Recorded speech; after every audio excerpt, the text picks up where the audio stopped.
All right, Heavenly Father, thank you for this evening. Thank you for the rain that you've given us. Lord, as we're getting into this and some of these terms and some other stuff, Lord, open our minds to what we need to understand.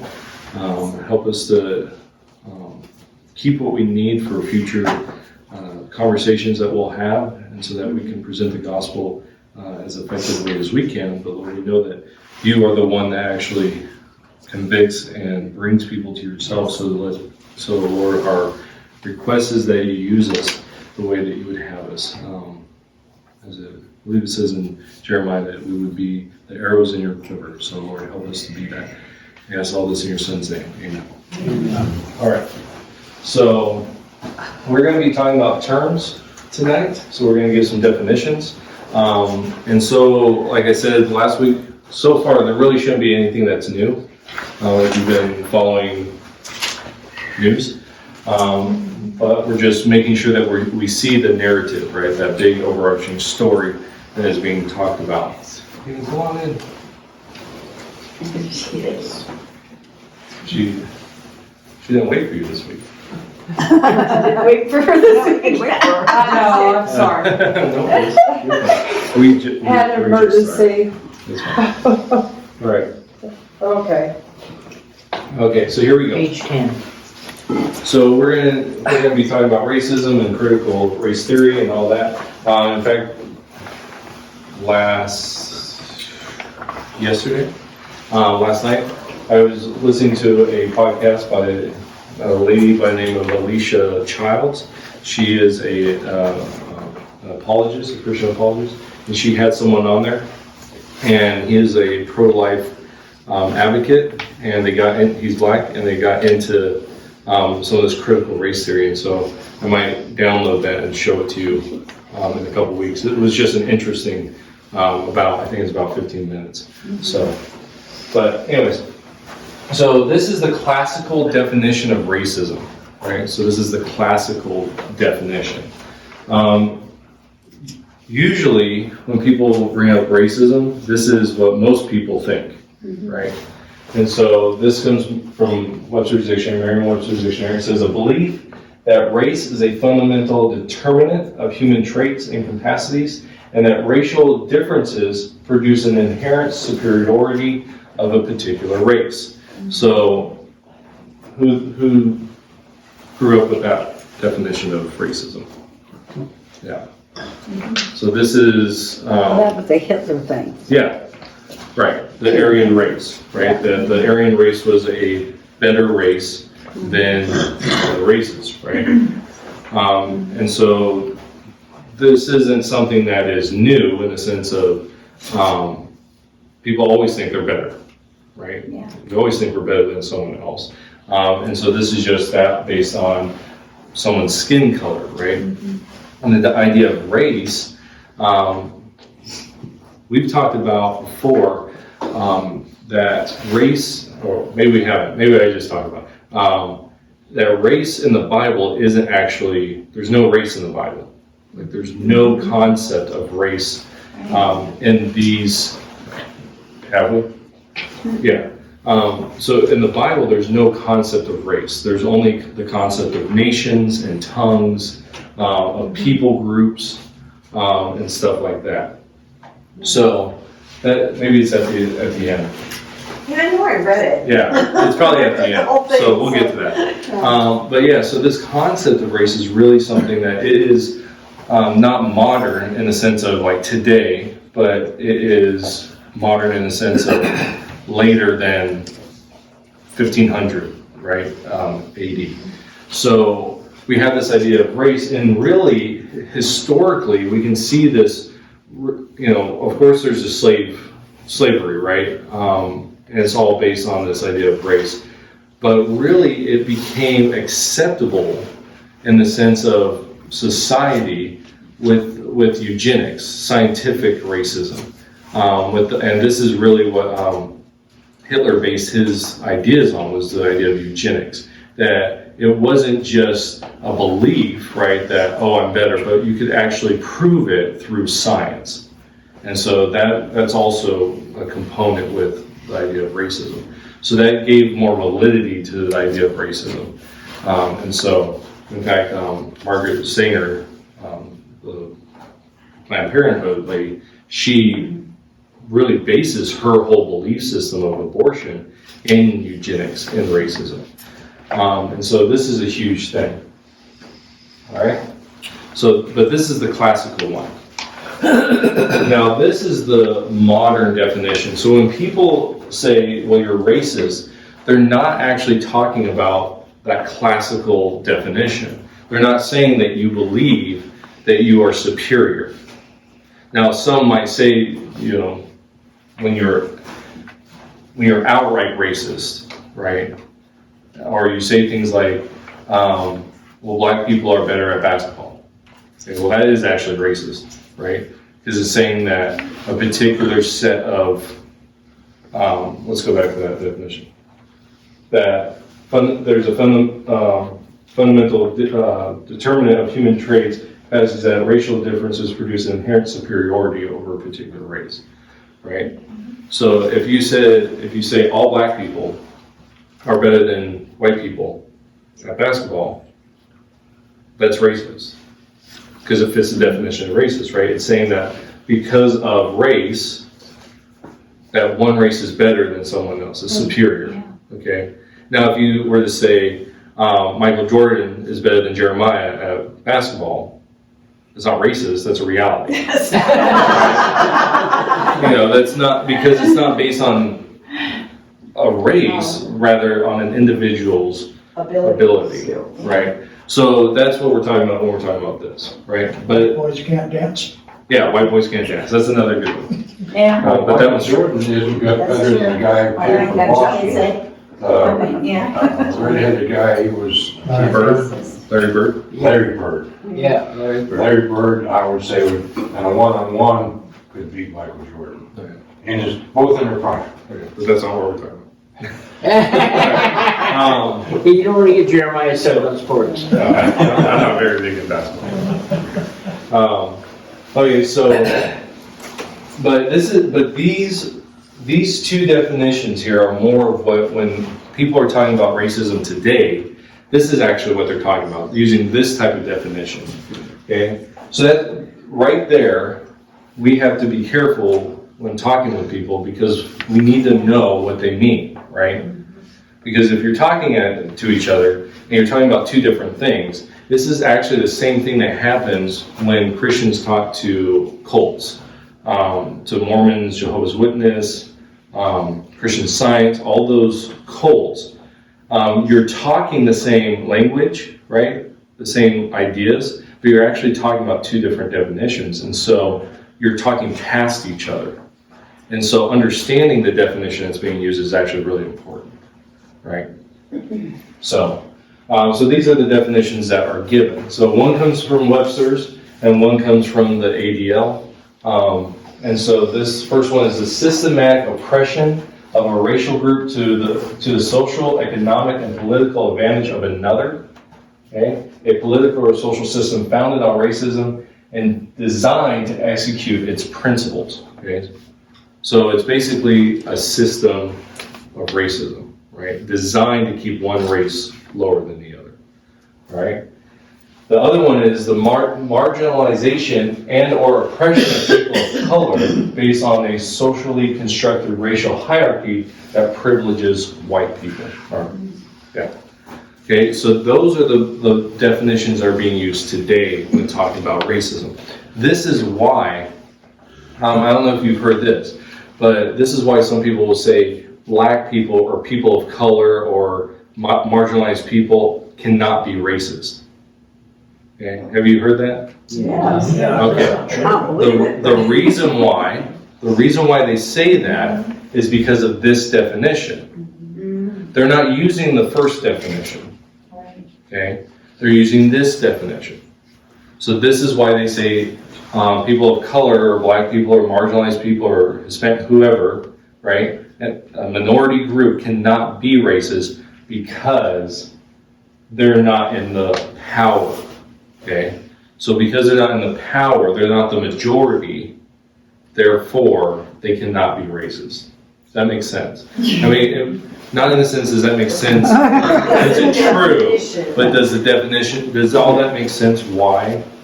Okay, so if we start talking to people and we have the first definition, right, the classical definition, and someone has a different definition, when we start having that conversation and we're trying to get to the gospel, we're going to be talking at each other from different worldviews, different understandings of everything. And so this little bit can help us start pushing through things, right? Because again, we're not talking politics, because there's a political argument that can be had with all of this, but we're trying to get to the gospel, right? And that's what this class is for, is to help us get to the gospel talk rather than the political talk, okay? So. What's the ADL? You've got Miriam's, and what's the ADL? It is the, .org. Yeah, It's an organization. yeah, Instead of being a .com, But what is it? .org Yeah, is an organization. yeah, but she's asking what it is. Or what ADL It's- is. Yeah, What is it? it is, Something defensive. yeah, I can't remember the first, Alliance for Defense League. is it? What is it? Did anyone have their phone? No. I don't have my phone with me. I can just look it up. I have my phone over there. Oops. I tried to get out there.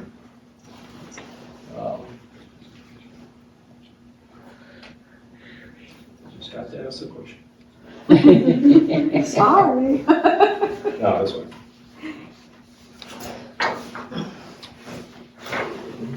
It's something defense like, I just can't remember that first word. Oh, okay. That would be interesting.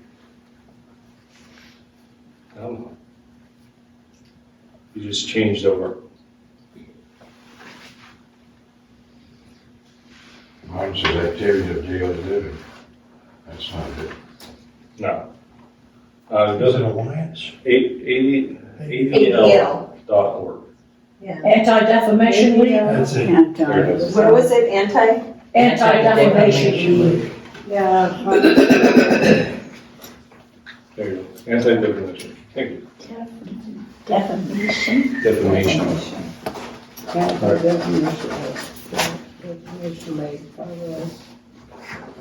Okay. Let's keep going with this. This is a guy named Joseph Barnett. He wrote a book called Dismantling Racism. He is, I believe he is pro this idea, okay, this modern definition. So I just want you to, this is just an excerpt from this writing. So he says this: let us begin with the working definition of racism and then explore the definition's implications. Okay, so yeah, so he wants to give you the definition and then later on really explore it. Okay, so racism is clearly more than simple prejudice or bigotry. Everyone is prejudiced, but not everyone is racist. Okay. To be prejudiced means to have opinions without knowing the facts and to hold on to those opinions even after contrary facts are known. To be racially prejudiced means to have distorted opinions about people of other races. So he's taking that, basically that classical definition, and he's saying that that's more of a prejudice, right? You're prejudiced against someone until you know the facts, right? Type of idea. But he goes, racism goes beyond prejudice. It is backed up by power, and that's the huge thing here, this idea of power. Racism is the power to enforce one's prejudices. More simply stated, racism is prejudice plus power. And you might have heard that phrase. Racism is prejudice plus power. So that's the new definition, right? You simplify it all the way. So in other words, if you are in a minority, okay, so in this case, let's say you're black, right? You can't be racist. Why? Because you don't have the power to enforce your prejudice. So you might be prejudiced, is the idea, Right. but you can't actually enforce your prejudice. You can't make laws. You're not a cop, right? Or these ideas, and not just that you're not a cop, but you're not the overarching, the umbrella, right? Yeah. And there might be one, right? So President Obama. So there's one black man in the presidency, but how many other white people? Okay. Does everybody know who James Brown was? James Brown, Singer? yeah, the black singer. Yeah, okay. Back in the 60s, when they were having all that racial disturbances back in the 60s, he addressed a bunch of black people, and he said he had just bought that TV station over there across the street. He said, now folks, that's black power. Yeah. Because it's the idea of you actually can do something. And so this is the whole idea here. So everything about, like, we talked earlier about the whole disbanding police, right? We just went through some numbers. The whole idea there isn't just to get rid of police, but rather to dismantle power, those in power. Okay, so it's more than just what you might consider just a race thing, right? Just black people versus white people or something like that, right? The idea here is that it is a dismantling of any power structure that would oppress another person. And as long as you're in the minority, the idea is you're oppressed because you're not the one. One person or a couple people might get into places of power, but until you're the majority, you really can't. So it's only racist if they're so-called oppressed, but if they get to the top, it's not going to be racism anymore. Well, that's by this definition, right? Right. That's the whole thing. So Right. if it's prejudice plus power, and they get power, and so they're in quote control, then they're, it's not racism. It's not going to be racism anymore. Well, according to my opinion. But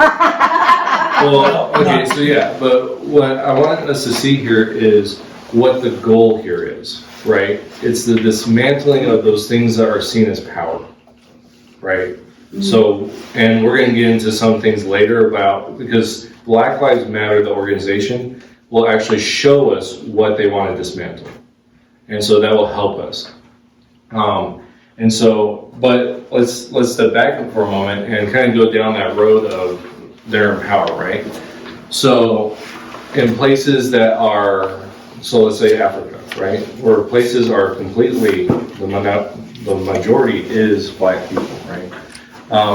This definition, they say, still holds because of colonization, right? So they point back to colonization and say because of the colonization, that is why still Africa is still oppressed, okay?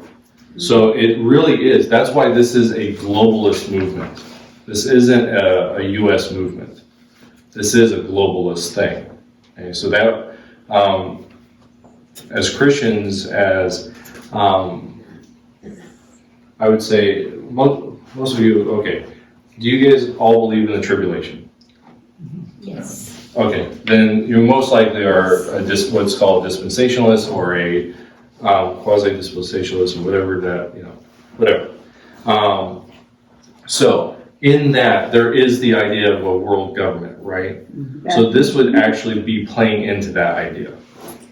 Okay, the idea of globalist is that idea. But we have to see it's a complete overthrow, a restructuring of power. Okay. We have some very powerful people advocating for that one world government Right. today. Yeah. So. But oftentimes, oppression, you don't know you're oppressed or you're not oppressed until somebody tells you you're oppressed. Then all of a sudden, oh my gosh, I'm oppressed. How awful that is. Well, the reality is, usually throughout history, the minority is in power, right? It's usually the minority is in power, not the other way around. Aristocrats, right? Communism, you have the bourgeois, like Stalin and Putin and all of them. Yeah, you have, and it's usually throughout history, the minority is actually the one that runs the government, that oppresses the majority, right? Which is interesting, right? Because the masses they kind of just go with whatever happens. What's interesting here in the United States is there's really a desire to spread power. The Constitution is written that the people have the power, not the government. Right. And so it tries to stop tyranny, right? The small group of people to take over. So it's just interesting that here it's more balanced, even though maybe nowadays it's not so much. But at this point, though, do we understand what's the conversation, at least where it's coming from and the definitions that are being used? Okay. Okay, so let's keep going. So this leads into this next definition, and this is, you might have heard this term, systematic racism. Okay, well, the basis of this is that modern definition, right? Racism is power, or prejudice plus power, right? Okay, that leads us into systematic racism, okay? So this is the definition: a combination of systems, institutions, and factors that advantage white people and for people of color cause widespread harm and disadvantage in access and opportunity, okay? So right there, just in that first sentence, there's the people in power, white, right, which is the white people. You have the oppressed, which is the people of color. So we're not just talking about black people here, we're talking about Hispanics. You would think it'd be Asians, but it's actually not talking so much about Asians. Asians are not considered a part of this group necessarily. But that it's Arabs, anyone that isn't doing well, right? It's those groups are seen as not doing well. Indian Americans, both from India and Native Americans, those would fall under this people of color. Okay, When so you say they're not doing well, what do you mean? Money? they feel like they're not. Yeah, all those. As Any- the others, Huh? not doing as well as others. yeah, Oh, yeah. So Somebody's it's better off. and this is again going back. somebody's always better off. Well, going back to that idea of perception, right? When we looked at that Gallup poll, all this is perception, right? So if you take one individual from these communities and you say, and they're doing well, say they own their own house, own their own business, they're doing fine, their kids went off to college, they might say, well, I'm not oppressed, right? But the idea here is that there might be one, you might have those anecdotal situations, but what they're saying is, it's if you're not in that group, right, in this case, the white group, then you are in the oppressed group, okay? So, but then it continues, that causes, so the combination of systems, institutions, and factors, so who your parents were, what they did, plus, it's not just one of those factors, because we can have the conversation. So growing up, right, you can say, so a perfect example is Marika's grandfather grew up right before the, what's it called? Depression. Had to get by himself. He was orphaned when I think he was like 6 years old. He was orphaned. He had to move somewhere else. And all this stuff. That's just one thing. But he grew up and he became a contractor and became very wealthy and all this stuff. Kind of that American dream type of idea. But the thing here is, they would say that he's still not oppressed because he already has inherent white. Okay, and this is that white privilege thing we're really getting into. And the inherency, where you can go, right? So, say 1950s, 1960s, you have the white bathrooms, black bathrooms, that type of stuff. That's the systematic part, right? And so it's not one of these things. And that's a big thing that we have to understand what they're talking about. It's not one thing. It's all of it combined. Okay, that is the whole thing, right? And that causes widespread harm and disadvantaged access and opportunity. So that's a big thing too. So where someone might have access to something, someone else doesn't. So so it's not just all these factors, but do they cause disadvantage, access, all these other things. Okay, so that's just that first sentence. One person or even one group of people did not create systematic racism, rather. Now, so they give you these three factors, right? They say it's grounded in history of our laws and institutions, which were created on the foundation of white supremacy.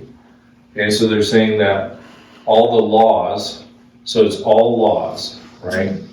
Okay, then exists in the institutions and policies that advantage white people and disadvantage people of color. So it's based in the laws as they were created. So this is really going after the Constitution, the Bill of Rights, all of those things, because it's talking about the basis of that. Remember, this is all talking about the United States in this case. But then also institutions, so like Yale, Harvard, police, all these, those are the institutions, okay? And then takes place in interpersonal communication behavior. So calling someone the N-word, wetback, all these racial slurs, maybe saying, you're not as smart as me, or you're not as smart as all these. So these things. Perfect example of this is the whole Trayvon Martin thing with the hoodie. For most people, so in self-defense, they teach you the different stages or the different mindsets. There's white, orange, what are the other ones? There's different mindsets that you're supposed to have. And most people, I think they say you live in white, which means you're just oblivious. And they say you should live in orange, which means that you're paying attention. But part of that is you're picking up on cues from other people. So an example of this is you're in Arizona in the summertime. Most people, the average, are going to wear t-shirts, shorts, right? So if you're in a room and someone walks in a hoodie, that should send off bells, right? Something's wrong. And so, but they look at things like that. There's a black man in a hoodie across the street. They're saying that, stuff like that, okay, would fall into this interpersonal communication behaviors, okay? So. I do that, but when I see somebody with a hoodie in the summertime, I don't care what color you are, there's something out of place here. Right, okay, so, right. And that's part of the idea of being aware of your situation, really is. But they're taking that and using it as a way of saying it's not one factor, right? It's that factor plus the laws. It's that factor plus the institutions. Does that make sense? Yeah, except that hoodies have become kind of a national standard, so it's not like I'm in a hoodie, so I'm a bad guy, but they want you to, I think, portray that you judged me because I'm in a hoodie, when 40,000 people are in hoodies. Yeah. Well, the systematic reason is, okay, I was years ago, a long time ago, I was in a women's self-defense class.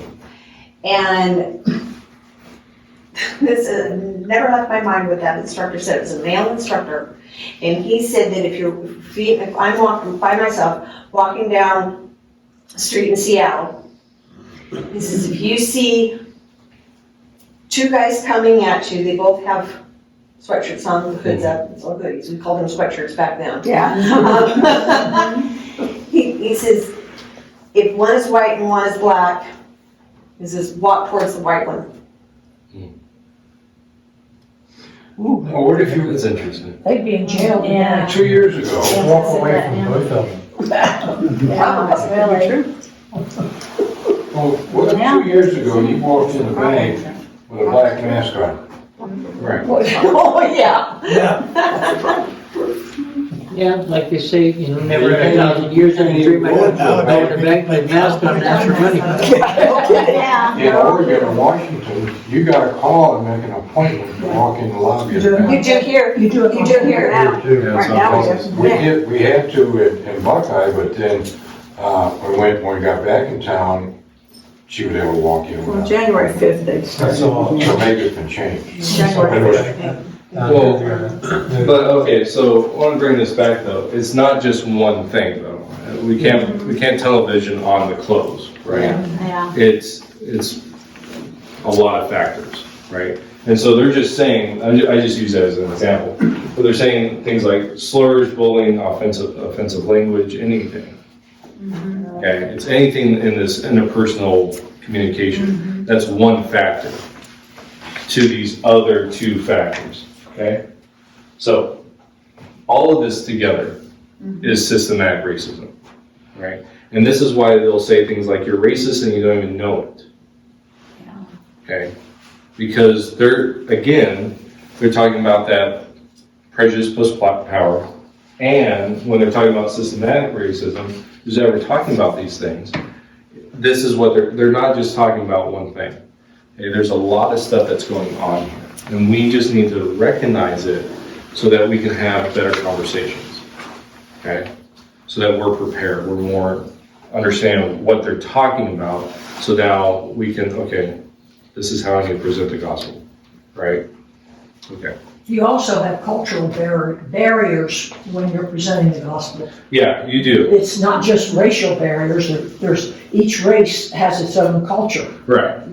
Yeah, so that there's, you gotta cross. right, and so we're tackling Yeah. this conversation. And that's all, like I said in the first week, we're actually not even covering the history of it, right? We're only talking about the modern conversation. And that's why we started with Trayvon Martin, right? Instead of going back to like Rodney King or back to the civil rights era or, Yeah. back further. So that's why. All right, okay. Now let's talk about this. This is critical race theory. You might have heard this too. In fact, I've had conversations with pastors that try to push critical race theory. I think it's unbiblical, because we'll talk about at the end. But this is being pushed in the church.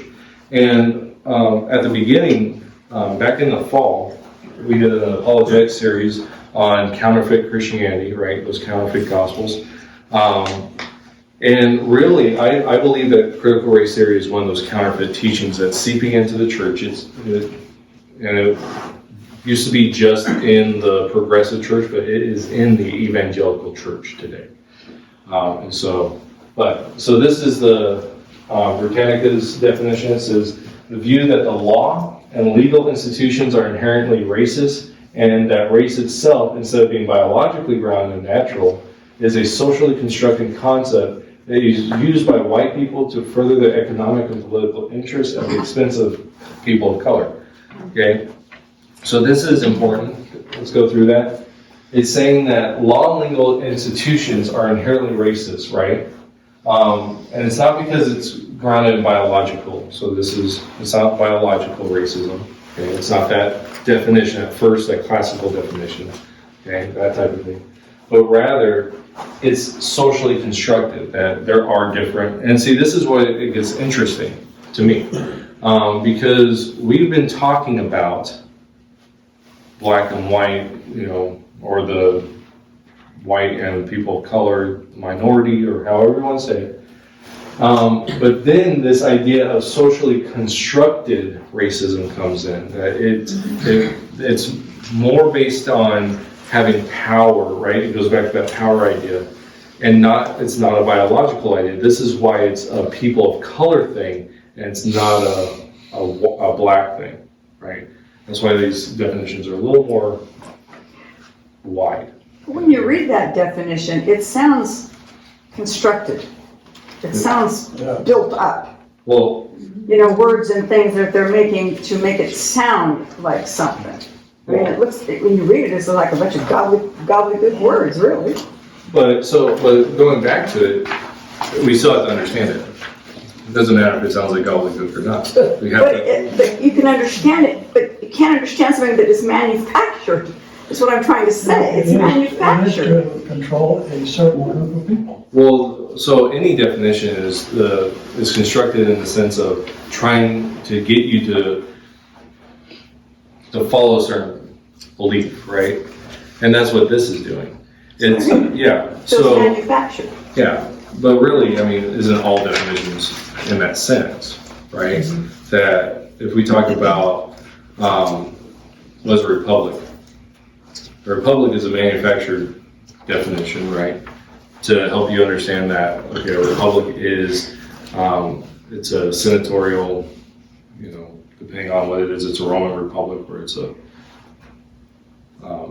constitutional republic, you know, and No, this seems to me manufactured to say something that you're trying to get people to believe something that not necessarily is true. You're manufacturing these words and this definition to stir up something. Well, yeah, but what I'm saying is the definitions are always like that. When you present a case in anything, and this is actually what we go through our counter arguments class, is everyone is trying to make you believe something. Yeah. And that's what they're trying to do. Yeah, but that's for everything.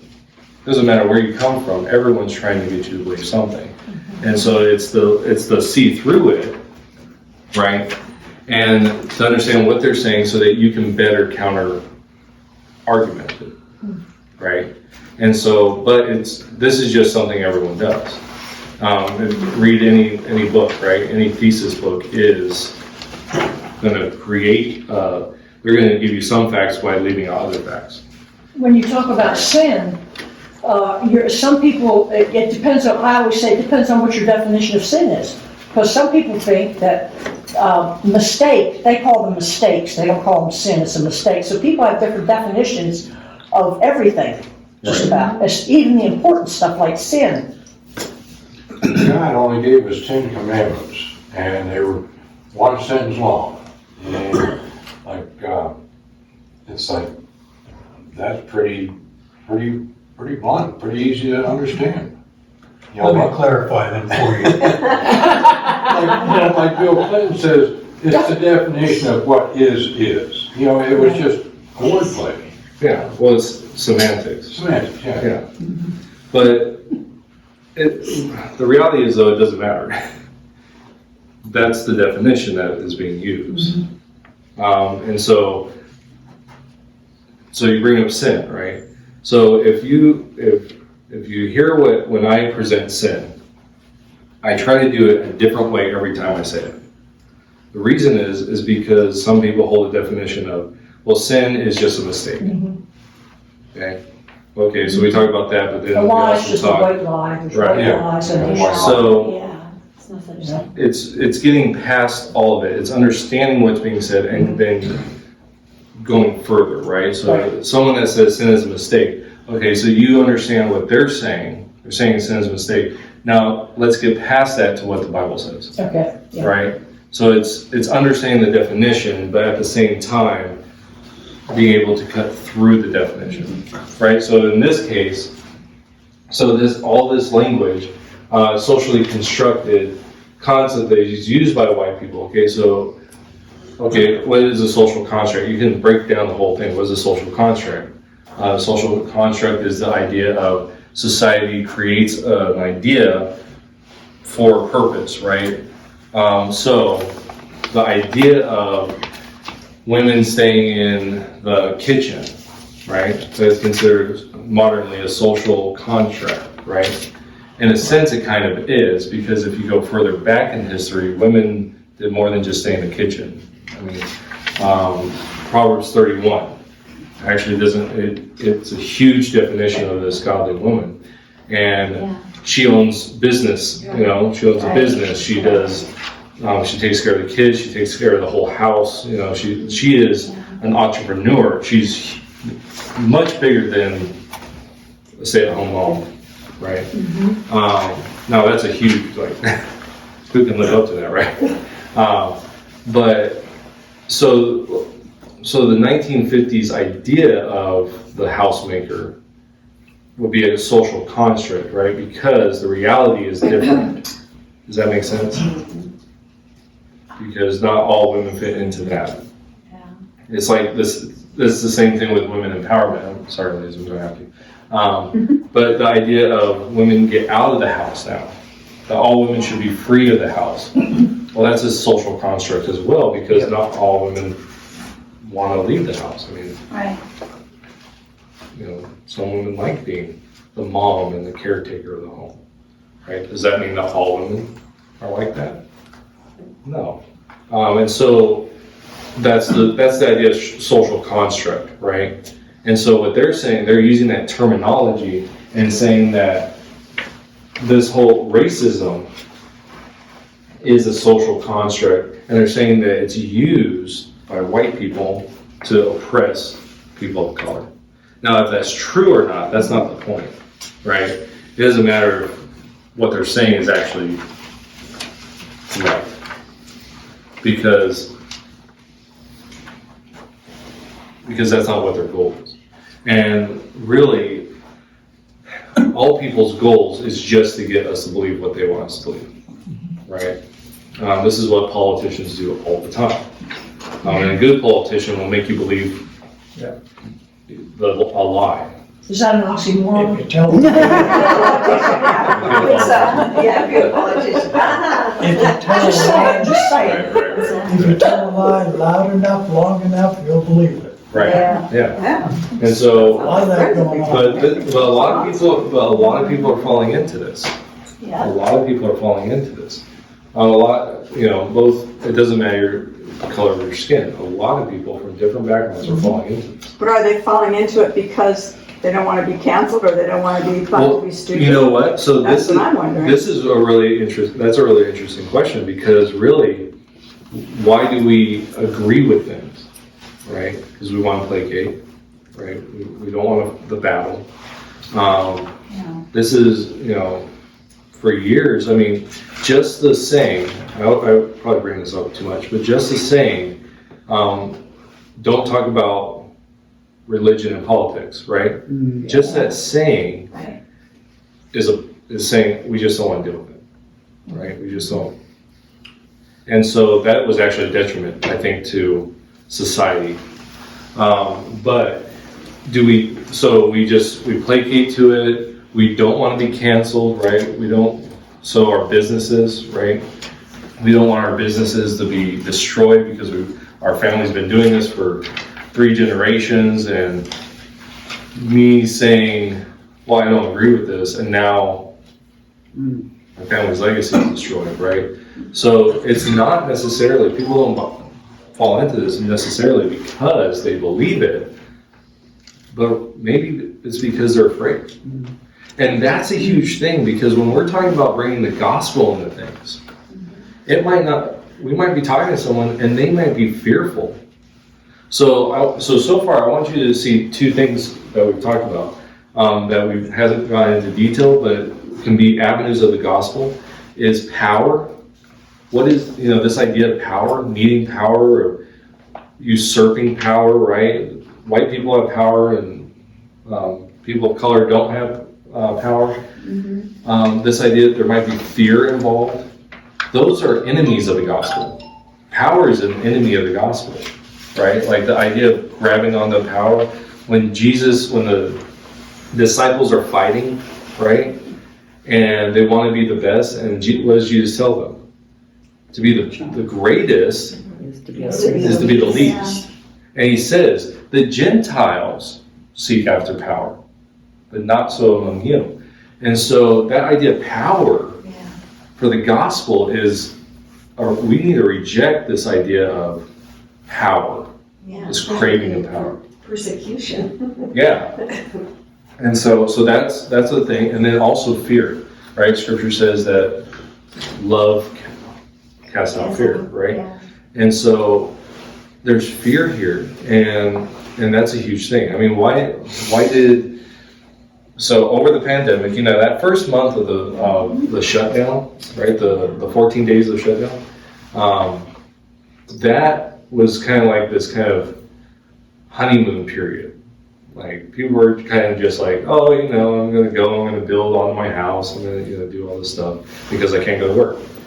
But as that kept going longer and longer, and then we get to the riots, we're still feeling the effects of it.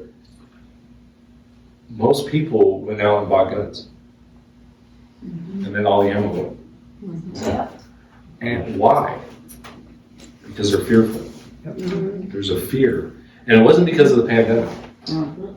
It was because of the racial stuff, of the riots, of that stuff. Yeah. Right? How quickly we run out of toilet paper in the stores. Right. That was because of the pandemic. Right? That is to be feared. Yeah. That was the scare that was put out that, you Yeah. know. Well, you could do it with anything. You could say, the gasoline, there's no more gasoline going to be made because we're going to go all green. So all the automobiles, all the truckers, all come to a stop Well, and then people run out and buy. and buy the gas, right? So, but just this idea of fear, so this is another one of those things. So when we go to present the gospel, we need to understand, and I think this can only happen through the power of the Holy Spirit at this point. But we need to be cognizant of the understanding that they might be fearful because they don't want to be canceled, right? This whole cancel cultures stuff. They might, so there's fear. They might want power. So, What's the cancel culture? That's something Okay, I have so- not quite. So cancel culture would be something like this. So if I, who can I say? Okay, I'm going to use this, guys, as an idea. Chris Pratt is an actor. He played in this thing called Parks and Rec, I believe. And then he got his big breakout in the Guardians of the Galaxy in the Marvel Cinematic Universe. Okay, you don't need to know him, but Chris Pratt is a Christian. Okay, now he professes to be a Christian, so we'll give him the benefit of the doubt that he is a Christian. Okay, he goes to a church that sounds like it is a traditional Bible-believing church. So they reject homosexuality, right? But from the sounds of it, it sounds the same way I teach against homosexuality. That homosexuality is wrong, but God still died for the sinner, right? And so, but Chris Pratt doesn't say, he's not out there saying, you homosexuals, what you're doing is wrong, but God loves you. He doesn't even engage in it, but he goes to the church, right? And so there are people trying to get him canceled, meaning that they don't want him to work in Hollywood. They want him to be completely blackballed by Hollywood, taken out of the public sphere completely, and so that he can't have anything. Why? Because he goes to that church. Erasing from he never Yeah. can't get a job. Right, so you can't get a job, you can't have a life, you are hounded, and in fact, some people get death threats through this. So that's what it means cancel. It means just to wipe you off because you don't follow that story, that narrative, whatever that is. Would that be what happened in 1950 with Eugene McCarthy, and he blackballed everybody? Right. Yeah, that's what I was Yeah, thinking, so was it's- the McCarthy yes. thing. Yes, What's it's that the man's same name thing. that manufactures those pillows?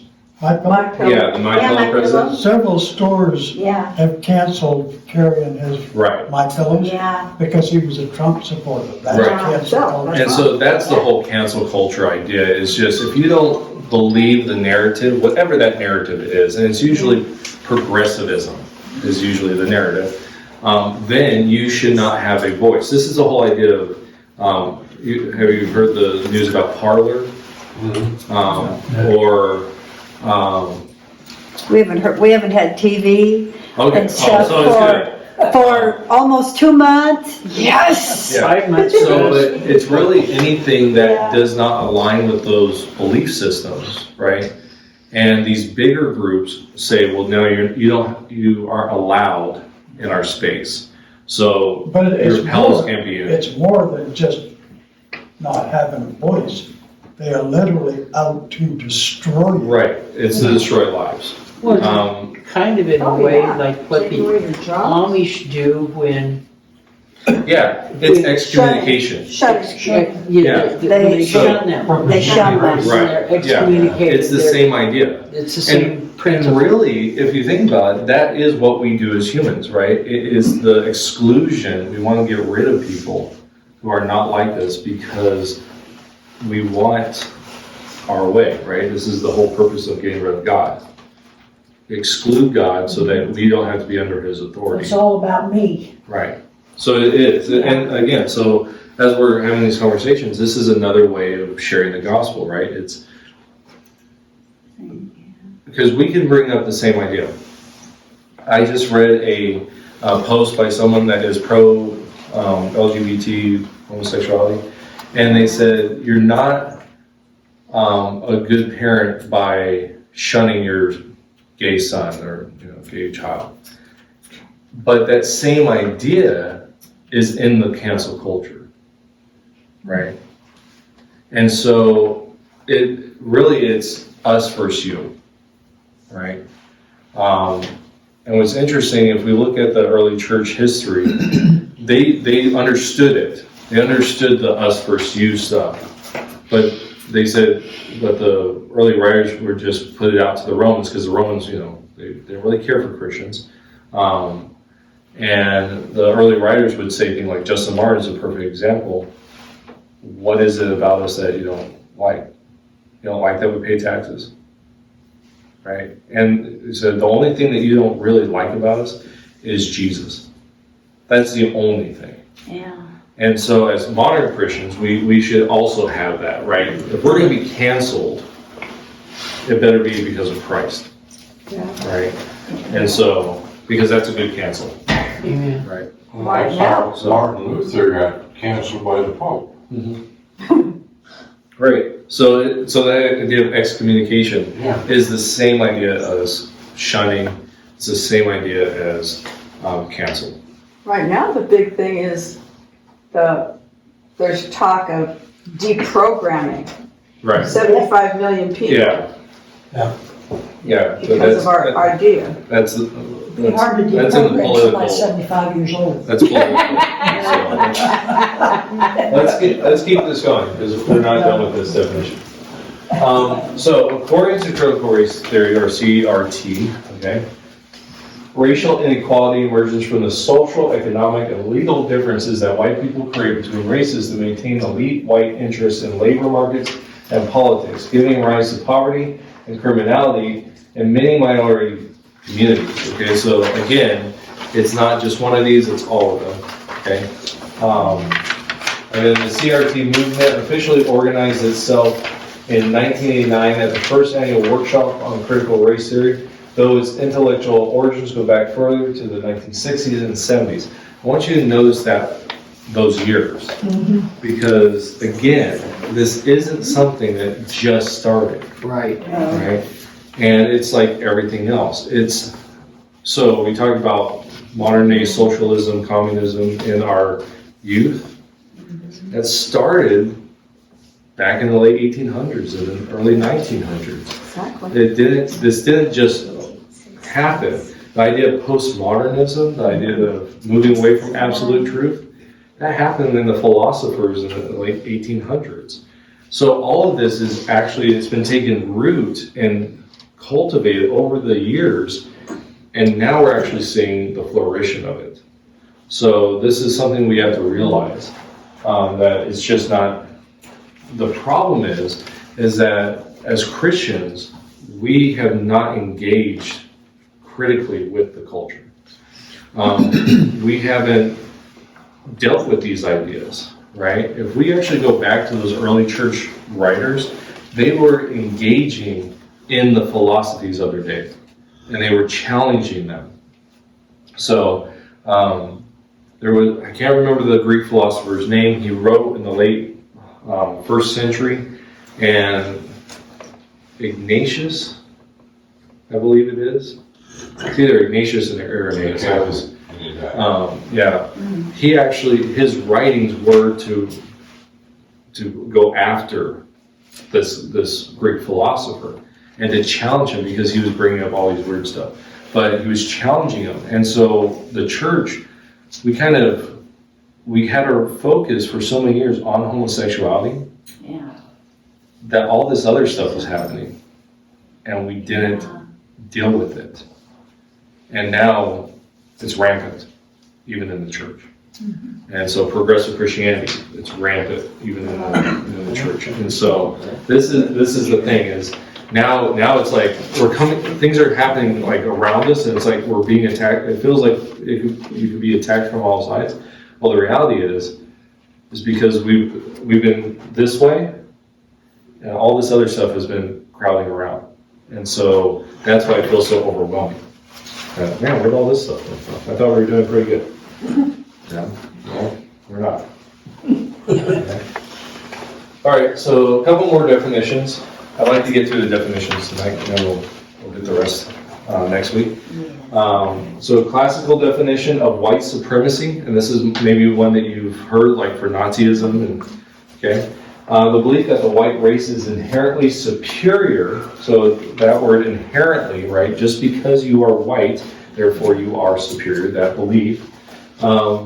Superior to other races, and that white people should have control over people of other races. Okay, so it's that you are inherently better, therefore you deserve to be over someone else. Okay, and so this actually fits. You could take that white out and put black. You could take that black out and put Hispanic. You could take it's a definition of any superiority, right? But that is the classical definition of white supremacy. Okay? Here's the modern definition. Right? So I usually put a big thing up there. Okay, I did. This is one of those mess ups. All right. Okay, so here's the modern definition of white supremacy. As you can see, it's a little bit bigger. When I talk about being convoluted and stuff. There we go. Yeah, okay. White supremacy is a term used to characterize various belief systems. Okay, so there's multiple things here. Not just and the classical one is just, you think you're superior, therefore you should control people, right? Yeah. This is various. So, various belief systems, central to which are one or more of the following. So, it's one or more. So it could be one of these, but it could be all of them, or it could be just two. Okay, so this is all factored in. So if you have one of these, you are a white supremacist. And they're actually talking about now interracial white supremacy. Yeah. I don't know if you've heard that. Yeah, there's this idea of if you are black, but you could still be a white supremacist. It's an interracial white supremacy. Anyways, we're not getting into that. But, okay, let's go through this. White should have dominance over people of other backgrounds, especially where they may coexist. That's kind of that first definition, right?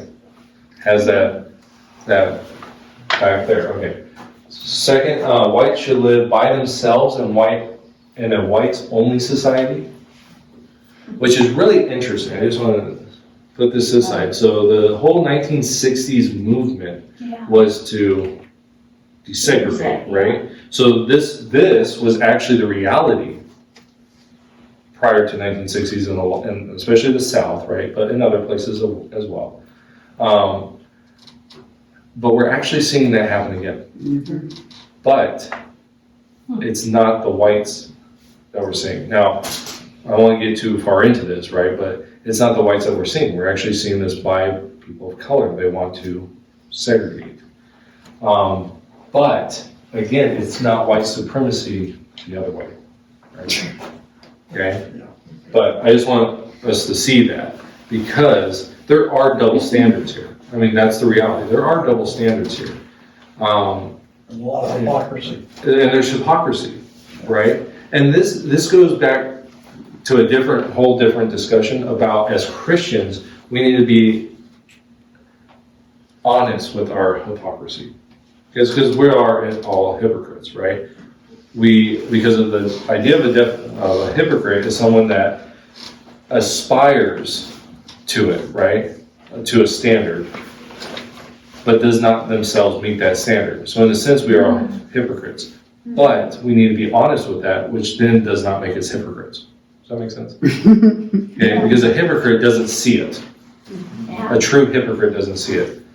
But a follower of Jesus sees that they don't meet that standard. And that's why we need Jesus, right?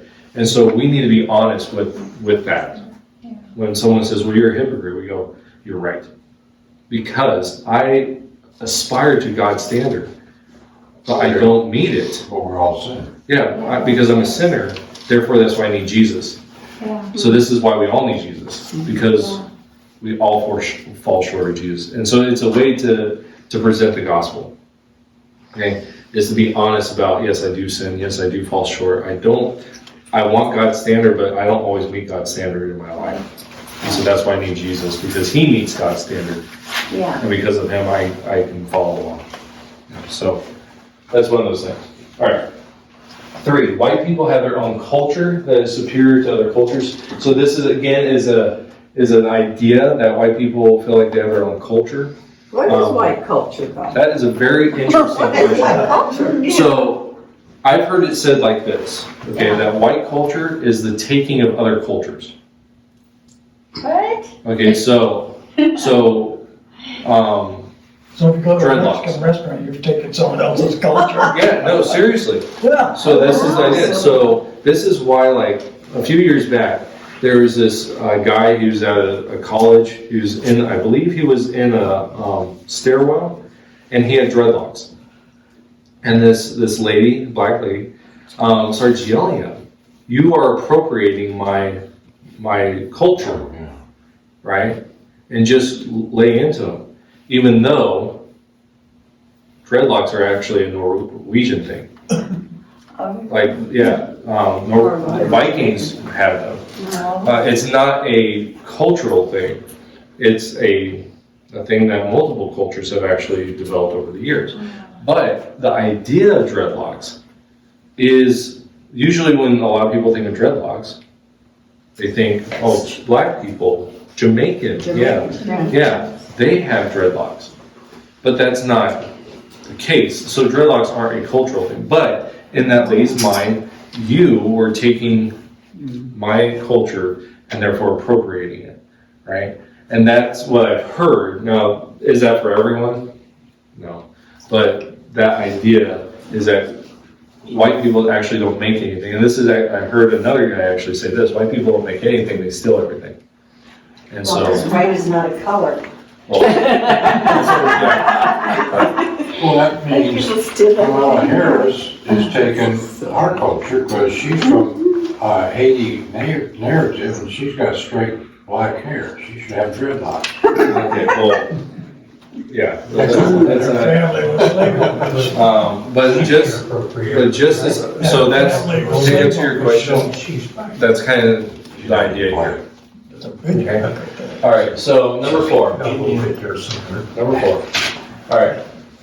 White people are genetically superior to other people. Sorry, I got that. So those are the 4 things, okay? So if you hold to one of these ideas, you're a white supremacist. If you hold multiple, you're a white supremacist. This is why. So, but do you see that it could be a bunch of things and things? So, okay, so let's go through them real quick. White should have dominance over people of other backgrounds, especially where they might coexist. So this could be, and again, this is not your knowledge of it, right? You might not even know that you're doing this. This is the idea. You might not even know that you're doing this, but you do it because of going back to that systematic racism, back to those 3 ideas. That's why, right? That you, so if we go back to this critical race theory, right, or systematic racism, this idea of, first one, is grounded in history of laws and institutions. You might not even know you're doing this, but you are a part of it, right? So you get back to this definition, white should have dominance over people of other backgrounds. So it's because of your laws, right? That you're saying that you should be dominant, even though you might not be saying that. But just because you allow those laws to continue, that's what you're doing. Okay? So this is why people will say, well, why don't you, and going to the Black Lives Matter, just to hit on it for a second, why don't you say Black Lives Matter? Right? I've had people say this to me. Why don't you say Black Lives Matter? And they'll say because. It's all that matters. Well, but this idea of you don't even realize you're racist because it's racism in the laws, it's racism in the institutions, it's racism in the interpersonal things. And that's why you're a white supremacist, because you don't even know it, but you are trying to dominate another culture. And so this is why it all like kind of ties in. You want to talk about muddle, right? It all kind of muddles together because of that. And it gets really complex because then it's like, well, you're racist and you don't even know you're racist, right? So how can you fix that? In reality, you can't. You can't fix something you don't know you're Reparations. Well, Fix it by reparations. Yeah, so you start doing stuff. All right, this is our last definition of the night. It's called anti-racism. By the way, Jeremiah, this last sentence here on the modern definition, it sounds like it came Did I straight out of finish Mein Kampf. I didn't even finish it, huh? Yeah, you did. Oh, sorry. Yeah, Okay, yeah, let's go through it. I just wanted, it just, Yeah.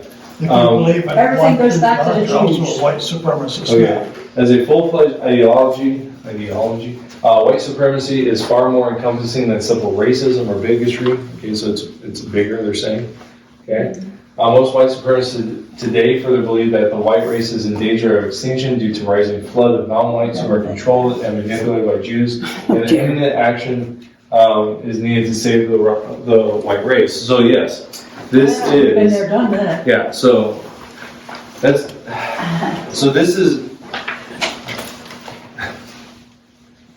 like, yeah, so everything goes back to God's original chosen people, right? It's amazing. And it's interesting that it's this, because this is a part of that last little thing, who are controlled and manipulated by Jews. That's why Jews are not part of the people of color, even though they're a minority. They're one of those people groups that is not a part of this group because they're seen as kind of the root of evil. You know, and so, but see, here's the thing, it's not, they're saying that whites feel this way. That the whites feel like the Jews are in control. But how can someone speak for an entire people? Okay, so again, it's not racism. No, but I'm saying that if someone says that all white people do this, or all black people do that, or there's a black community, or the Hispanic community, how can one person speak for the entire people? The answer is, you can't, right? Because that is the definition, the classical definition of racism, right? To group a whole people into certain things, right? Yeah. But again, it's not racism from their beliefs structure. Okay, so this goes back to the Anti-Defamation League's definition. Right. Okay. Of what this is. Yeah. Yeah. Of what the modern day definition of white supremacy is. Right. So, so just to take a slight step into the political sphere real quick, this is why the idea of immigration, of the border wall, is such a big topic. This is why open borders are seen as non-racist, right? But any other immigration standpoint is seen as racist, okay? Because of this. Because if you hold to anything other than open borders, you're actually perpetuating white supremacy. Okay? Now, but there's a huge ramification to. Right, but it doesn't matter. It's the idea. So economic. So that's what. Economic death is okay as long as we let everybody in because then we're not racist, our economics. Okay, so the response would be, because then the power structure will flip, right? When you have non-white people as the majority, now you won't have white supremacy, you won't have actual racism, you won't have systematic racism, because the white people won't be in control. And they're saying that's why white people want border control. You know, if you don't have borders, you don't have a They, country. people want Well- border control for what? What did you say that again? People, because of white supremacy. Oh. And again, it's inherent, right? It's not, you might not even know So it. if we want the Right. border control, then we are racists. Right, so just tapping into the political, that, I just want you to see that that's why, so that political discussion of immigration, this is why, to me, immigration is a political issue, right? It's not necessarily a Christian issue, because when we go back into the church, there's actually no writing on immigration because immigration is actually a modern idea, right? So when Jesus flees from Bethlehem to Egypt, people are saying, well, he's a refugee, he's an immigrant, right? No, he's not. People moved, All the time. yeah, and you came into a area. Plus, Rome had the whole area, so it's it's the Roman Empire. But for us as Christians, immigration is a political issue, and we have to make sure that we're informed by our faith. I don't want to say that it's separate. We're informed by our faith, but also immigration isn't our faith. Does that make sense? In reality, as a Christian, open border, closed border, that's not a thing in my faith, right? But rather, my faith can inform, should I have open borders or closed borders, and then the ramifications of such, right? So there is my faith can inform it, but that's not my faith, right? That's what I'm trying to say. Does that make sense? Yeah. Okay. All right. So, all right, let's get this last one. Anti-racism. Okay, so this is how to fix all of this. Okay, that's the idea. One paragraph, wow. Yeah, well, it's more than that, but just the idea here is, and don't ask me what that group is. I don't remember what this group is. Oh. I put this together like a month ago, so a lot has happened. So I actually started school on Monday, and so dealing with that right now. All right, so here we go. Being anti-racist is different for white people than it is for people of color. Okay, so already you have that. Again, this is all that separating two groups, right? It's the white people over here and all the people of color except for certain ones. Okay? Now, that's not a bit racist, is it? Certain ones, yeah. That statement right there, that part of the statement, it can't be true. Why? If you can't have that, if you really want to be against racism and everybody be the same, then there is no differentiation. Okay, so that might be what Martin Luther King believed, but it's not what the modern day racism. Who was Martin Luther King? Yeah, he's some guy that every once in a while gets quoted. We get a day off on it. We can't help it. We got dumber as we get more modern. But it doesn't matter because this whole thing is based on separating, right? And destroying the power structure. So I completely agree with what you're saying. But what they're saying is they don't care. It's not, they don't want to destroy the power structure. Right. They want to Yeah, we just got to reverse it. right. And see that is, again, And that's racism. right. But going back to this whole thing, that is another big thing. It's the seeking of power, right? So it doesn't matter who it is. It doesn't matter if you're black or white or Just so Asian. Yeah, I want to be in control. Yeah. And that is the Garden of Eden. I was gonna say, that's very satanic. Yeah, it is. Satan wants to be in control. He wants to be the god of this world, right? And right now he is. The scriptures say that he is. Yeah. And so he wants to be the god, and he tricks everyone else into thinking they can be God as well. Yeah. And that's literally what's going on here. Well, also what happened is there are levels that in the parable of the God says, you've been faithful in 5,000 talents, you'll have now 10, you know, and the one with 2 will have 4, and the one who buried his will be thrown out. Does that apply to heaven? So to me, that parable is more of what God's giving you here. And so it can be interpreted to me 2 ways. There's the servanthood, right, of all of us, or it's just what is God giving you in general. So God gave you went to a church one time, heard the gospel. What did you do with it? Did you accept it or reject it? Hit it on the basket. Yeah.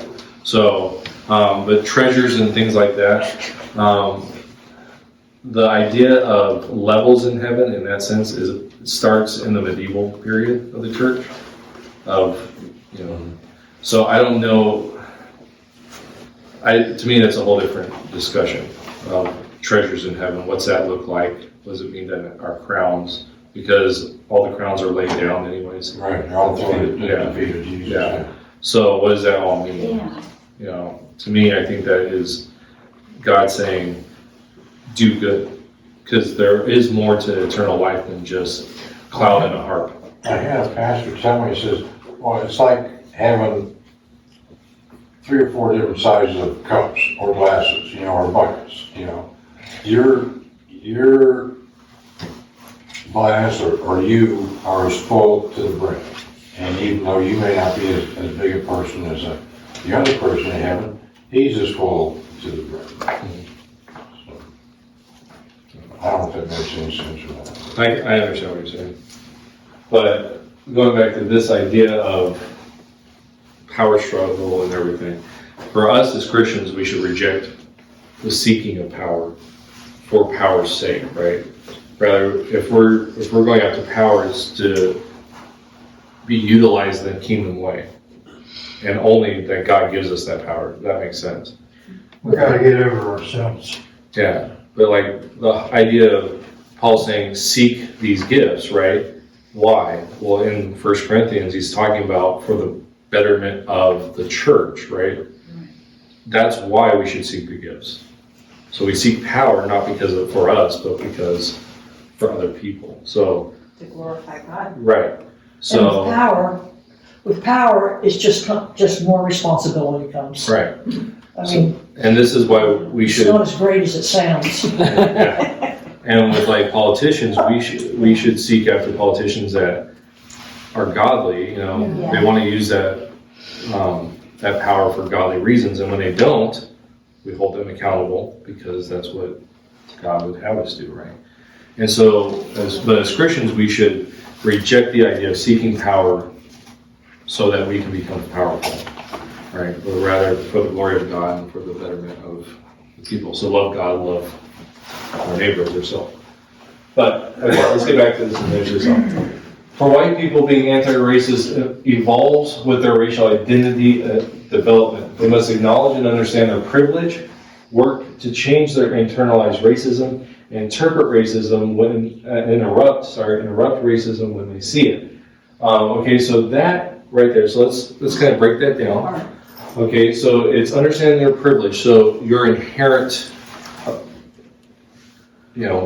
over other people. So you have access to certain things. Even though you might have been an orphan as a kid or in a foster care situation or whatever, you're still white, therefore you have certain access. So that the idea of you're white, therefore you're privileged in some way, they're saying that you have to recognize that. Okay? Now the reality is, Someone would have told me what all that privilege was before I got to be 7. but the reality is, in a sense, we're all privileged in different ways, right? And so, but that's not what they're talking about. They're talking about because you're white, therefore you are privileged. Okay, so that's the first idea. The next one is to change their internalized racism. Again, this goes back to those ideas of the laws, right? That you want to put your culture, you want to take other people's culture. And that's the internalized racism. The words you use, and black guy walking down the street with a hoodie, you shouldn't think that he's a criminal, right? So that's what they're talking about, internal racism. Okay? And then the last one, and to interrupt racism when you see it. So you see another white person and they're being overtly racist, or they're having that internalized racist. You know, you stop them from saying it. You stand up, you say Black Lives Matter, or you do these other things. And so that's what they're talking about when they're talking about these three different things. Now, if those are true or not, that's not what They don't care about that. they're not worried about that. Because this is what they believe is true. And this goes back to the whole postmodern idea of what is truth and absolute truth and all this stuff. So, but that's what they say white people need to do. They need to understand their privilege, work to change their internalized racism and interrupt racism when they see it. Okay, they're saying that's what white people do. But on the other side, people of color, they say it means recognizing how race and racism have been internalized and whether it has been applied to other people of color. So now, let's take a black man. If he sees another black man in a hoodie walking down the street and he thinks this person might be a criminal, that's internalized racism because white people do that. Okay, that's the idea here. And so, you know, so you run a business, right? You went and got an India man. You're from India. You have a master's in business, and you open up a business and you run it like a white person. That's internalized racism because you're running it like a white person, not like an Indian. So that's why they feel free to burn them down. Well, I don't know if that's why, but this does go back to the idea of, so if you are running a business or you're doing something the way a white person would, it goes back to, that's why there needs to be less white teachers, right? Or less people in power, because you need people of color to be able to say it. That's why they'll say things like mathematics is white supremacy, okay? Because white people invented it, or white people actually, what they would say is appropriated it, and from other cultures. But in fact, there was a group, I can't remember the group's name, but they put out, I think it was the Museum for Black History or something like that. They actually put out a thing of what white supremacy is, white culture is, going back to that idea. And one of those things is being on time for work. And working hard. Yeah. Working hard, taking pride. So if you require your people to be on time, right, to be at work at 9 o'clock, that's actually white supremacy, and that's internal racism, and you need to get rid of that. How do you keep track of all that stuff? Well, that's the thing. So it becomes, going back to what Renee said, it really is muddled. But all legalism is, and so this is, I want to bring up this. This is legalism. This is cultural legalism. This is racial legalism. It's going back to the cancel culture idea. It's this idea of, if you don't follow these 10 commandments of racial things, you are alienated, you are excommunicated. And that's really hard, right? I mean, we see this in the church when we start being legalized, right? Share a story from my family's life. My family was going to a church that they loved, and then we moved and they started going to another church. It was a lot smaller. It was a country church, and they didn't show up one Sunday because we were sick, the kids were sick or something. It was something like that. And they had someone show up at their door and say, you cannot miss a Sunday. Ooh, really? Yeah. It's like, my parents said, well, I guess we're not going to your church anymore.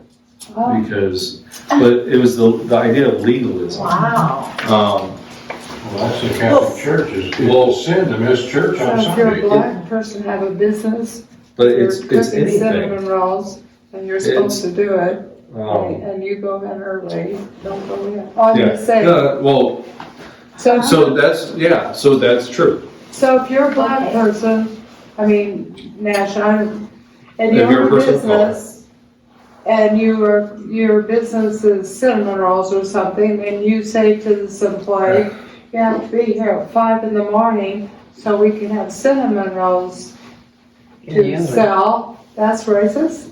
Yeah, because that plays into, yeah. It can be, well, okay, let's say this, it can be.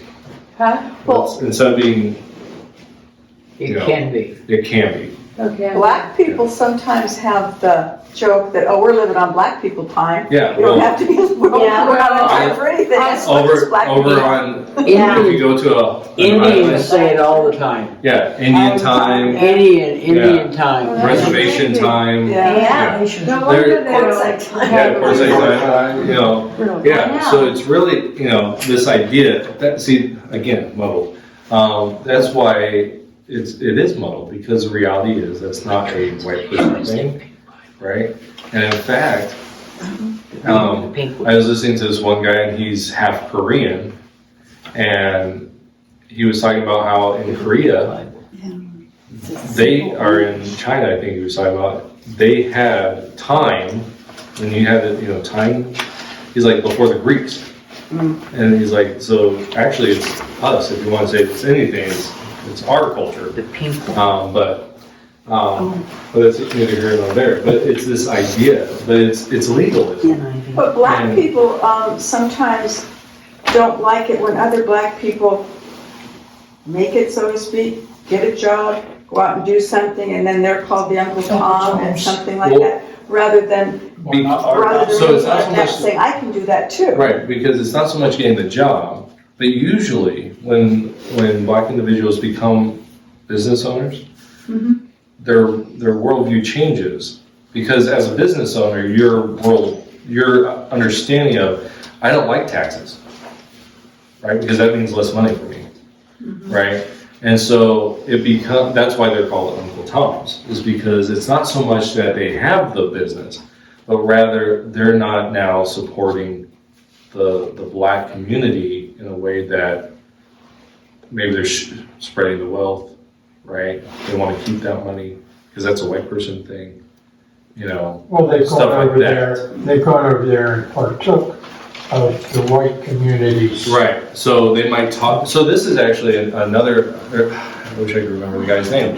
He is a linguist, and he talks about how that, I forget the language, but it's basically, it's like Ebonics, right? Like that whole idea that was real popular in the late 80s or in the 90s, that he says that's actually a dialect. Is that the Like- gula? What? The gula, it was on the east coast on an island, That's what they speak in Gulaah. the south. Well, it's just like, basically, another term of it is pidgin, like Hawaiian pidgin. It's just like taking a language and having a dialect of that language. And that's what Ebonics is. And so this guy, he did it, so he's a linguist. And so, but he talks about how like he speaks standard English, like he does. And so he's actually looked down by a lot of black people. He's a black person, looked down because he doesn't speak in this dialect. And he said it is a dialect. It's a true dialect, like the definition of a dialect. Just like if you go to the South, it has a dialect, right, of English. It's not real English. Like ain't isn't an actual word, but now it is, right? Yeah. And you can say like ate, like he ate his biscuit, right? Well, about 50 cents. Yeah. So, Well, yeah. So it's dialect, right? Yeah. And so he's actually really against this whole critical race theory because he's talking about what culture is and what it actually is, and how when cultures meet, they actually integrate into each other. That's actually what we see in the United States. We see an integration. It's not that it's a white culture or black culture, but there are elements of those that integrate into each other and becomes American culture. But I just want us to understand that this is, so everything that we've talked about, all those definitions, how do you fix all that from this perspective? It's these things. White people have certain things they do, and people of color have certain things they have to do. So, but But people I'm that, not sure it's gonna get fixed, only because this is a movement that is it, perpetuating to get us to a different place. well, see, that's the thing, so, all, Bob can kind of speak to this, all nations go through this. This idea of you're strong at the beginning, but as time goes on, and if you're, yeah, and as your nation, yeah, and as your nation the wealthier your nation is, the more decadent it becomes, and then it collapses. Just read the rise and fall of the Roman Empire, and you'll see America. Right. And the Roman Empire, a lot of people are like, well, the Roman Empire was destroyed because of external issues. That's only one part of it. Oh, The yeah. reality is there's a lot of internal stuff that's going on. But it isn't. So here's the thing is, it's not, in reality, as far as America goes, right? It's not a racism thing. It is a postmodern reconstruction of everything. Yeah. And this whole thing is just one block in it. Yeah. Because as we'll see, well, we won't actually talk about this, but we'll kind of see it in the Black Lives Matter stuff. It's based on this idea of intersectionality. And so it's basically you have this progressiveness of, and if we really look at it from a biblical standpoint, it's a movement away from God. Yeah.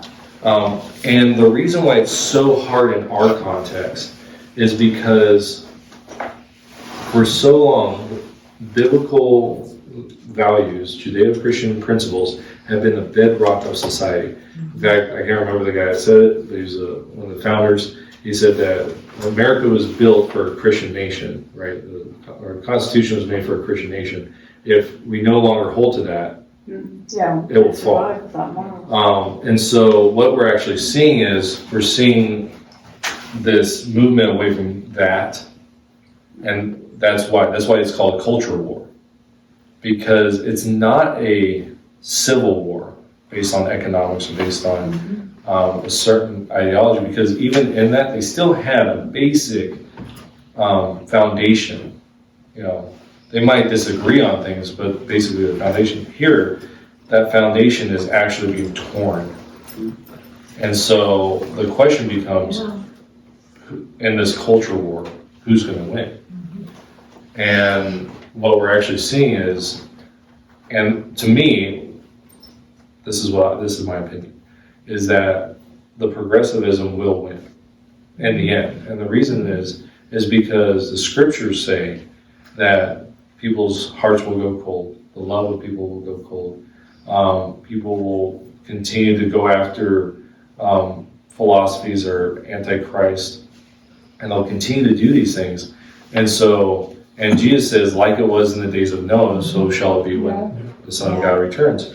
And if you go back to that story of Noah, it's not just that Noah's out there building an ark, right? It says that every inclination of the hearts of man was for evil. And we're seeing that. And I'm not saying, if you believe this thing that you're like just going after evil. It's that blinders. It's what Paul talks about the God of this age has blinded people. I believe that comes from 2 Corinthians. And just this idea that, and so why I believe it's going to be the thing that wins is because we have to get to that point. And I think it's, as Christians, we stay it off, by electing people that are godly people, but godliness will reign at the time of Christ.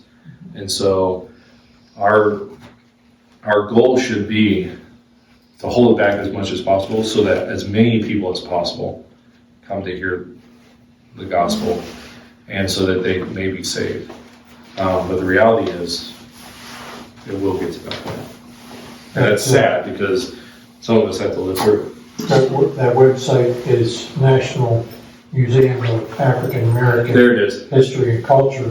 That's it. That's it. Yeah. The SI is the Smithsonian Institution, part of it. And so, you know, So, as a believer in Christ, you know, I like to help people I have that have been ill.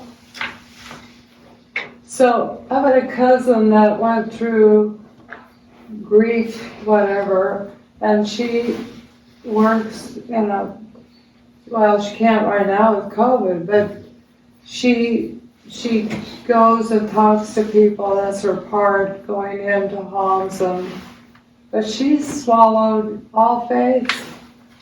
I mean, how is a Christian person, I mean, she has. I Right. don't feel I would, but she has pretty much said you can't say anything about your faith to someone that's Buddhist or Hindi or Islam, or you gotta go along with all their faith ideas.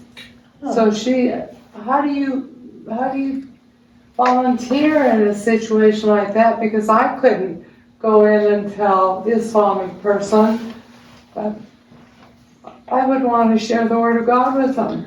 Well, and one of the things that we talk about in the apologetics courses is questions. Questions are some of the best apologetic or outreach things that we can do. So someone like that. So when I'm talking to someone and we get into a spiritual conversation, I always ask them, so what do you believe about God? You know, and that helps me narrow it down. And my questions follow with whatever they say. So if they say, well, I believe that God's everywhere. It's like, okay, so in my mind, I know that they're a pantheistic or animist type of belief system. So I just follow that up with other questions. So what do you mean everywhere? Do you mean that he's in the couch, in the tree, or do you mean that we are all God? Or, you know, and so just asking questions. And saying, okay, well, what do you think about the Christian? So if you're a pantheist, right?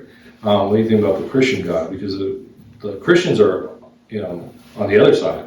They believe that God is singular. He's not in everything. He created everything, but he's not in it. And going along that and bringing the gospel into that and showing the difference. So in pantheism and in all religions, really, you have to work. Right? You have to work and become whatever is good. In fact, Mariah, my wife, was showing they're doing an Indian study of Native American Indians, and they were looking at a sun dance. And so every dance that we've ever seen is just like, you know, a dance. You know. And they started looking at the sun dance, and it's gory, like it's brutal. And the kids are like, what's going on?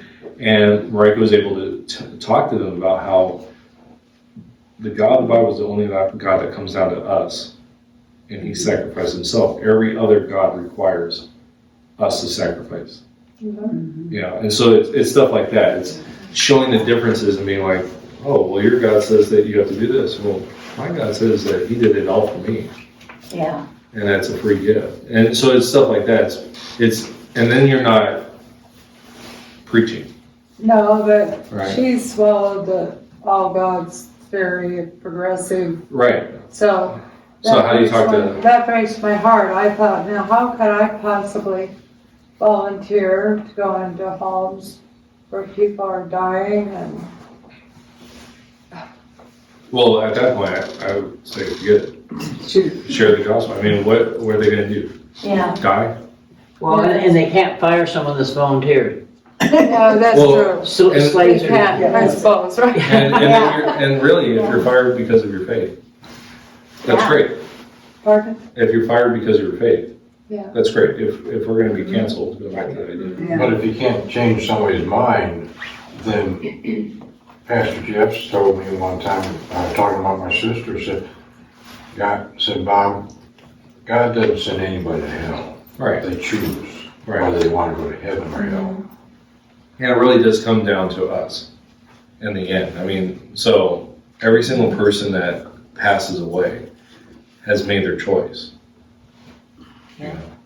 And so our job as believers is just to plant seeds. Like so Mark chapter 4, there's 3 parables of seeds. And one of them is the the four soils. One of them is the farmer that plants a seed and doesn't know what's going on, but the seed grows. And then the last one is the smallest seed becomes the biggest plant, the mustard seed. And but if you take all three of those together, the overall theme there is Christian, you throw it out. Okay, don't worry about the soil, but you throw it out. God's the one that does it. Yeah. And even the small seed that you throw out, God can flourish into a huge faith. We're all gardeners. Yeah. So, Well, yeah, Some are weeders and some are planters. yeah. Yeah. So our job is just to cultivate the gospel, and that's it. And if someone accepts it, that's fantastic. That's another brother or sister in heaven. Praise Him. If someone doesn't, that's them. You know, Yeah, that's their and choice. it's hard. You know, this is why a lot of Christians will become, and this is getting way off topic. This is why I believe a lot of Christians become Calvinists, pastors. I've met that because they would have never chosen. That's why me presenting the gospel didn't work, is because they weren't chosen.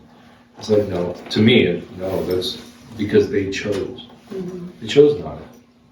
And they have to stand before God, and, you know, that's a theological thing.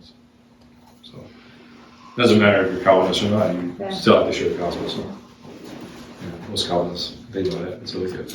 But, all right, so next week we are going to talk about the Black Lives Matter. So we'll be going through the actual group called Black Lives Matter, and we'll talk about this phrase, Black Lives Matter, as well, and what could be our response to that. But through this, I hope that we saw at least three things, right? We talked about the power, right? We talked about the fear, and we talked about the legalism, okay? Because those are three avenues of gospel conversation that we can talk about. If someone's doing it out of fear, the gospel says that there's no fear, right? For those in Christ. If they're doing it because it's a legal thing, well, there's freedom in Christ, true freedom, right? And if they're trying for power, there is no power struggle in Christ, because Christ is the all-sufficient one. And so these are things that if we recognize, so, you know, someone might have this is where gospel conversations can go. So I hope we're starting to see that.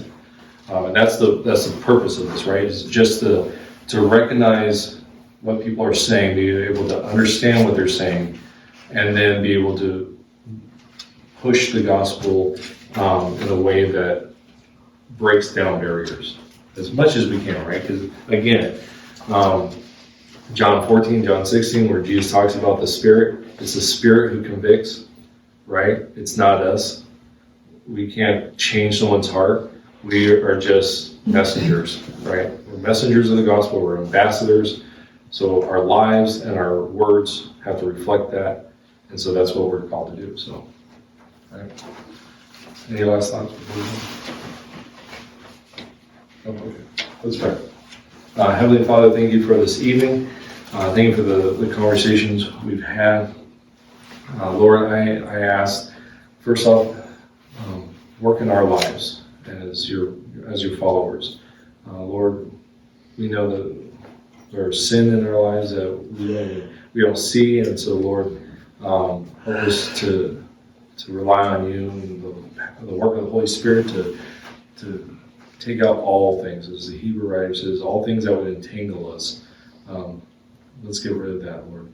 And Father, I ask for the people that are in this idea of power, of fear, of legalism, and this whole racism thing, that you be working for the freeing of souls, that they would be brought out of death and into life because of sin, not because of racism, but just that sin that separates all of us from you, and is only dealt with on the cross and through Jesus. So, Father, we pray for people that are not close to you, that they would break free of anything that would stop them because they trust in you as Savior, and also your people that are falling into these false things of power and fear and legalism, that you would break them free, so that they won't have to be under these things.